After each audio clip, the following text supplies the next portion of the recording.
So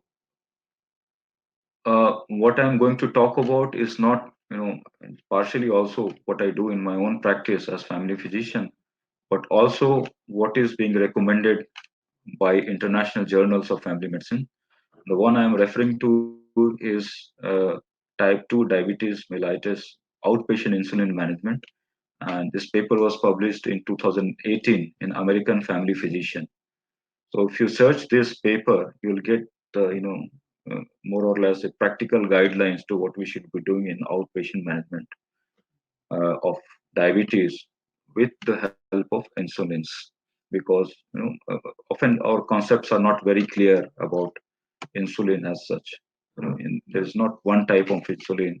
There are several types of insulins, and it is important that we know practically how these insulin types work, what they do when we inject insulin in our bodies, because insulin is also dreaded, as we know that it can cause hypoglycemia, and that is a common situation many times when we manage patients of diabetes.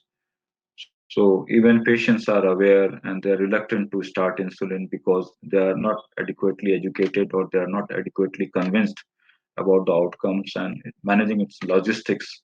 It is also a costly affair as compared to oral hypoglycemic agent.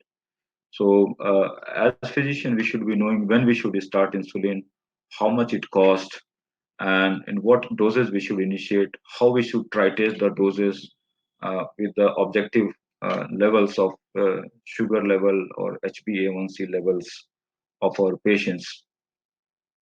So as we see, the purpose of this slide is to show globally family physicians manage diabetes in primary care setting, and this management protocol is not different from any other discipline, any other kind of physician. We also have to manage insulin in a similar standardized manner.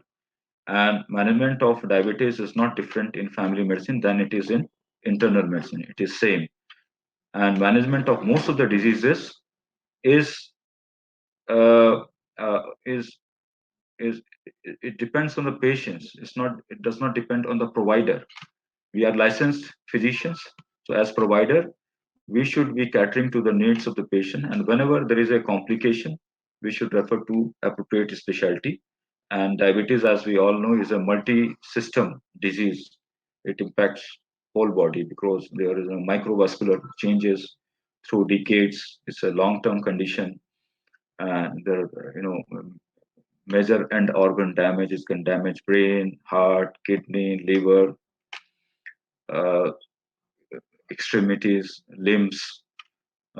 So, it can cause infections. It leads to immunosuppressant, low immune status.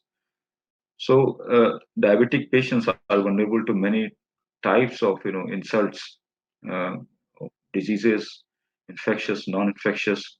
So it has, multi-system uh, outcomes, or involvement. So if you look from that perspective, family physicians, because we take care of all organs, all genders, all ages, uh, we are the best position to provide care for uh, diabetics of all age groups, all stages of life, and all types of diabetes.